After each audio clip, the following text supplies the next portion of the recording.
Hello everyone. तो आज का हमारा टॉपिक है negative use of social media. तो इससे पहले हम 2 लेक्चर कवर कर चुके हैं सोशल मीडिया पे। एक बेसिक ऑफ सोशल मीडिया जिसमें हमने सोशल मीडिया का बेसिक जाना था, फिर पॉजिटिव यूज़। देखो, सोशल मीडिया बहुत इंपॉर्टेंट टॉपिक है, इससे ये क्वेश्चन अब तक पूछे जा चुके हैं सोशल मीडिया से। Impact of social media on social relationship, crisis and credibility, Indian electronic media, role of media in election, effect of media publicity on terrorism. ठीक है, तो इसलिए ये तो इम्पोर्टेंट है। तो इसके बारे में शुरू करते हैं, negative use of social media. ठीक है, तो सबसे पहले social media threat of internal security of India. जो सोशल मीडिया है वो हमारे कंट्री के लिए, हमारे इंडिया के लिए थ्रेट है। ठीक है, कैसे? Spreading fake news. ठीक है, पहले तो सोशल मीडिया पे हम देखते हैं जो अभी, ठीक है, कि सुबह फेक न्यूज़ कितने चलते हैं सोशल मीडिया पे। ठीक है, कैसे? जैसे समझते हैं कोविड-19 मिस इन्फॉर्मेशन एक उदाहरण है, इससे समझते हैं। ठीक है, एग्जाम्पल जैसे फॉल्स लॉकडाउन रूमर्स। ठीक है, जैसे जो जब हमारे यहाँ लॉकडाउन था, ठीक है, तो उस टाइम जो क्या था, हमारे व्हाट्सएप पे और फेसबुक पे इतने सारे, ज़्यादातर हमारे पापा लोगों के हो फ़ोन में, कि इतने सारे वो फॉल्स न्यूज़ आते थे, मतलब सब फेक न्यूज़ कि हाँ आज इतने दिन तक लॉकडाउन रहेगा, वो रहेगा, यहाँ यहाँ इतना कोरोना वायरस है। तो ये, ठीक है, तो ये क्या है, जो लॉकडाउन में फॉल्स इन्फॉर्मेशन और न्यूज़ चलती थी, तो यहाँ पे उसका नेगेटिव यूज़ होता है सोशल मीडिया का। अब देखते हैं आगे। देखो, ट्रीटमेंट पर फॉल्स इन्फॉर्मेशन होती थी, जैसे, ठीक है, जैसे claims that drinking hot water, eating garlic and using cow urine could cure कोविड-19। ठीक है, सम रूमर्स क्लेम दैट कोविड-19 was a biological weapon developed by China. ठीक है, तो इसको समझते। देखो सबसे पहले हम समझते हैं, उदाहरण एग्जाम्पल के लिए समझते हैं कि जैसे जैसे पतंजलि है, पतंजलि केस स्कैम। ठीक है, तो उस टाइम क्या होता है, जो पतंजलि का था, तो उन्होंने 2 टैबलेट से 2 दवाइयाँ निकाली थी और कहा था कि अगर तुम ये दवाई लोगे तो तुम्हारा जो कोविड-19 है वो बिल्कुल ठीक हो जाएगा। ठीक है, तो कोरोसिन एक टैबलेट थी पतंजलि की, और एक थी सवारिस बटी वटी, ऐसे करके एक 2 दवाइयाँ थी। ठीक है, तो उन्होंने क्या बोला था कि ये इम्यूनिटी बूस्टर है, और उन्होंने क्लेम किया था पतंजलि ने कि अगर ये खाओगे तो 100% रिकवरी हो जाएगा। अगर तुम्हें कोरोना है तो तुम्हारा 100% रिकवरी हो जाएगा। ठीक है, तो ये एक एग्जाम्पल है, ठीक है, जहाँ पे ट्रीटमेंट पर फॉल्स इन्फॉर्मेशन हुई थी। ठीक है, तो हाँ, ये हालांकि बाद में जो सुप्रीम कोर्ट था उन्होंने पतंजलि को बोला था कि ये फॉल्स इन्फॉर्मेशन बंद करो। ठीक है, तो वो दूसरा टॉपिक है, तो उसको छोड़ देते हैं। ठीक है, और क्लेम्स क्या थे कि हॉट वाटर, गर्म पानी पियोगे, ठीक है, अदरक, लहसुन, हल्दी, ये सब खाओगे तो कोविड-19 नहीं होगा। गांव का यूरिन, जो गौमूत्र है, उसको पियोगे तो तुम्हें कोविड-19 नहीं होगा। तो ये सारे फॉल्स इन्फॉर्मेशन, ठीक है, मिस इन्फॉर्मेशन थे, ठीक है, जो सोशल मीडिया पे फैलते हैं। कुछ लोग बोले थे कि कोविड-19 जो क्या है चाइना का बायोलॉजिकल वेपन है, जो चाइना ने चलाया, जो डेवलप किया है अपने दुश्मनों के लिए। ठीक है, तो ऐसे ऐसे फॉल्स इन्फॉर्मेशन, मिस इन्फॉर्मेशन फैली थी। ठीक है, कि जो क्या है हमारी इंटरनल सिक्योरिटी के लिए थ्रेट है। ठीक है, false information building, false opinion building and hate mongering. ठीक है, social media platform are use to manipulate public opinion by spreading biased, misleading और फॉल्स नरेटिव। ठीक है, अब देखो तो इसको समझते। ठीक है, जो सोशल मीडिया पे है तो वहाँ पे क्या होता है, फॉल्स ओपिनियन बिल्ड करते हैं लोग, हेट मॉन्गरिंग फैलाते हैं। ठीक है, जैसे, ठीक है, उसमें क्या होता है कि जैसे सोशल मीडिया प्लेटफॉर्म वो क्या करते हैं, जो पब्लिक को मैनिपुलेट करते हैं वो, ठीक है, हेट स्पीच देते हैं दूसरे, जैसे कास्ट के नाम पे, ठीक है, या फिर रिलीजन के नाम पे। ठीक है, तो दूसरे कम्युनिटी के लिए हेट फैलाते हैं। ठीक है, ये है ना spreading biased, misleading and false narrative. जैसे जैसे ट्विटर पे क्या होता है कि फॉल्स सर्वे और पोस्ट दिखाते हैं, मतलब अगर कोई भी इंफॉर्मेशन है तो उस पर फॉल्स इन्फॉर्मेशन दिखा लेंगे, फॉल्स सर्वे ट्विटर पे। ठीक है, फेक न्यूज़ टारगेटिंग रिलीजियस और कास्ट ग्रुप। ठीक है, जैसे क्या होता है, एक किसी इंडिविजुअल, किसी एक कास्ट या रिलीजन को टारगेट किया जाता है। ठीक है, उसको ये सारे, ये हमारे इंटरनल सिक्योरिटी के लिए खतरा है। Hate speech and communal tension. ठीक है, इसको समझे, जैसे जैसे मुजफ्फर रॉयट्स हुए थे, ठीक है, 2013 में। ठीक है, तो एक पुराना वीडियो था जो पाकिस्तान का था शायद, ठीक है, तो उस पर सोशल मीडिया पे वो इतना वायरल हुआ, ठीक है, जिससे क्या हुआ, दो रिलीजन के बीच में लड़ाई दंगे हो गए थे। ठीक है, तो यहाँ पे हेट स्पीच और कम्युनल टेंशन है। दिल्ली रॉयट्स 2020 में हुए थे, ठीक है। तो फेसबुक और ट्विटर पे क्या हुआ था, मतलब जो वो जो रिलीजन के नाम पे फिर से यहाँ पे रॉयट्स हुए थे, ठीक है। तो ये यहाँ पे hate speech and communal tension है, ठीक है। यहाँ पे सोशल मीडिया का नेगेटिव यूज होता है। साइबर क्राइम जैसे harassment, cyber bullying, cyber fraud, born pollution, deep fake और हनी ट्रैप पे सोशल मीडिया का नेगेटिव यूज़ होता है, ठीक है। जैसे हरेसमेंट में वुमेन हरेसमेंट, चाइल्ड हरेसमेंट, ठीक है। Cyber bullying, cyber fraud, digital arrest होते हैं, ठीक है। फाइनेंशियल फ्रॉड में डिजिटल अरेस्ट होते हैं, फाइनेंशियल फ्रॉड होते हैं। पॉर्न पोल्यूशन में चाइल्ड पोर्नोग्राफी हो गया, ठीक है।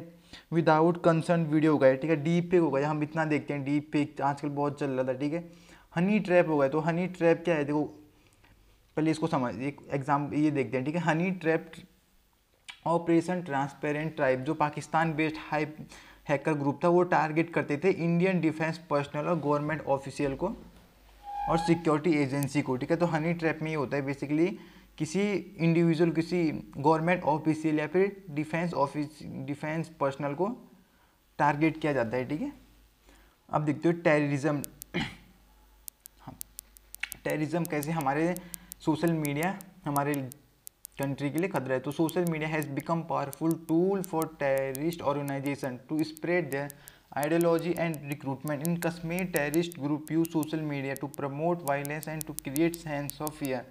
तो देखो टेररिज्म, देखो ये दो तरह से सोशल मीडिया का यूज़ कर सकते हैं, ठीक है। फर्स्ट है कि वो रिक्रूटमेंट करते हैं, ठीक है, और अपनी आइडियोलॉजी फैलाते हैं, जैसे कश्मीर या कहीं भी, ठीक है। तो क्या करते हैं, लोगों को अपनी बातों को या उनको ब्रेन वॉश करते हैं और अपने साथ मिलाते हैं, ठीक है। उनको रिक्रूट करते हैं सोशल मीडिया से, ठीक है।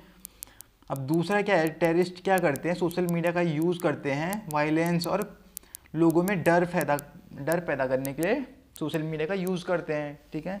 तो ये है। दूसरा हमारी नेशनल सिक्योरिटी के लिए खतरा है सोशल मीडिया, जो पार्टलाइज करता है, ठीक है। जैसे मीडिया पब्लिसिटी ऑन टेररिज्म, ठीक है। जो मतलब जो मीडिया है वो क्या करते हैं, उस पर कोई वो नहीं है, मतलब कुछ सैंक्शन, कुछ लिमिट नहीं है, ठीक है। तो कुछ भी कवर कर लेते हैं। जैसे देखते हैं 26/11 जो मुंबई अटैक हुआ था, तो वहाँ पे जो हमारी इंडियन मीडिया थी वो मतलब ऐसे उसको ट्रैक कर, मतलब जो लाइव वीडियो दिखा देते कि हाँ जैसे अंदर टेररिस्ट है, ठीक है। तो बाहर से वीडियो बना रहे हैं कि हाँ यहाँ जो हमारी सिक्योरिटी फोर्सेस है वो यहाँ से जा रहे हैं, ऊपर से जा रहे हैं, नीचे से इतने सिक्योरिटी पर्सनल है। तो उसके लिए जो है पाकिस्तान को अपने ISI लगाने की भी ज़रूरत नहीं है, क्योंकि हमारे इंडियन मीडिया ने खुद दिखा दिया कि सब बता रहे कि हाँ यहाँ से सिक्योरिटी फोर्सेस जा रहे हैं, ठीक है। अब इंक्रीजिंग पोलराइजेशन सोसाइटी, जैसे इको चैम्बर, ठीक है, इसको समझते हैं। इको चैम्बर या इसको बोलते हैं फिल्टर बबल भी बोलते हैं, ठीक है। A situation where people are only exposed to opinion and information that reinforce their existing beliefs while opposing viewpoint are ignored। तो इसमें बेसिकली होता है कि जो लोग क्या है उन्हीं चीज़ों को या फिर उन्हीं व्यू पॉइंट को देखते हैं जिनसे वो एग्री होते हैं, ठीक है। तो इको चैम्बर है, फिल्टर बबल क्या है, ठीक है। तो इसको फिर से समझते हैं एक बार कि लोग उन्हीं चीज़ों को या उन्हीं व्यू पॉइंट को देखते हैं जिससे वो एग्री होते हैं, ठीक है। इसमें एक सोसाइटी का वो मतलब एक सोसाइटी बना लेते हैं वो, जहाँ उसी टाइप के लोग रहते हैं, उसी विचारधारा के लोग रहते हैं, ठीक है। और फिर लोग ऐसे कन्विंस हो जाते हैं उससे कि मैं जिस विचारधारा या बिलीफ सिस्टम को मानता हूँ वही यूनिवर्सल ट्रूथ है, वही ओनली ट्रूथ है, बस वही सच है। और जो दूसरा, ठीक है, जो दूसरे व्यू पॉइंट के लोग हैं, जो दूसरे हैं, उनके वैल्यूज़, उनके आइडियाज़ की रिस्पेक्ट नहीं करते हैं। इसको इको चैम्बर और फिल्टर बबल कहते हैं, ठीक है। अब एग्जांपल इंडिया बीजेपी और opposition support group on social media. Supporter are different political group tend to join like-minded group where algorithm only show content with their view leading the further polarization। इसमें क्या होता है, अगर आप BJP की supporter हो तो आपके हर सोशल मीडिया पे बीजेपी की बातें, अच्छी बातें आएंगी, कुछ फॉल्स इन्फॉर्मेशन आएंगी, ठीक है। अगर आप अपोजिशन को सपोर्ट करते हो तो अपोजिशन की सारी अच्छाई और बीजेपी की जो है सारे वो नेगेटिव चीज़ें आएंगी। तो ऐसे सोशल मीडिया, ठीक है, यूज़ करता है। सोशल और economic polarisation, social media promote influence culture creating economic divide. आप इसको समझते हैं, ठीक है। सोशल और इकोनॉमिक पोलराइजेशन में सोशल मीडिया कैसे वो करता है, सोशल मीडिया में जैसे कोई इन्फ्लुएंसर है, तो हम उसको देखते हैं और हम बोलते हैं अरे भाई ये मतलब इसकी क्या लग्जरियस लाइफ है, मतलब क्या लाइफ है, ऐसी होनी चाहिए, जो क्या है अनरियलिस्टिक एक्सपेक्टेशन है हमारी, ठीक है। मतलब वो रियल में है भी नहीं, उनकी लाइफ है कि नहीं हमें नहीं पता, ठीक है, लेकिन हम इतनी एक्सपेक्टेशन रख लेते हैं, वो अनरियलिस्टिक होती है, रियल नहीं होता है, ठीक है। तो यही है, उसमें ज़्यादातर मिडिल क्लास के होते हैं, ठीक है। तो ये क्या करते हैं, हमें फील करते हैं कि यार हमारे पास ये क्यों नहीं है, तो जो हमारे क्या करता है क्रिएटिंग इकोनॉमिक डिवाइड, ठीक है, influence on Instagram life style trends, तो वही है, ठीक है, जो दिखाते हैं वो अनरियलिस्टिक एक्सपेक्टेशन कर लेते हैं हम लोग, ठीक है। अब रिलीजन एंड लिंग्विस्टिक पोलराइजेशन में जैसे social media fake stereotype and conflict, जैसे सोशल मीडिया पे हिंदू वर्सेस मुस्लिम हो गए, नॉर्थ वर्सेस साउथ हो गए, ठीक है। तो यहाँ पे रिलीजन एंड लिंग्विस्टिक पोलराइजेशन में सोशल मीडिया का नेगेटिव यूज़ होता है। एथिकल एंड प्राइवेसी कंसर्न में social media design for unrealistic information sharing, मतलब बॉर्डरलेस है, कहीं की इंफॉर्मेशन कहीं, मतलब यूएसए की इंफॉर्मेशन यहाँ आ जाती है, यहाँ की यूएसए, ठीक है। Protecting privacy become very different, specially children और टीनेजर, उनके जो प्राइवेसी है उसको प्रोटेक्ट करना डिफ़िकल्ट हो जाता है, टीनेजर और चिल्ड्रन और गर्ल्स इन मतलब इनके ज़्यादा, ठीक है।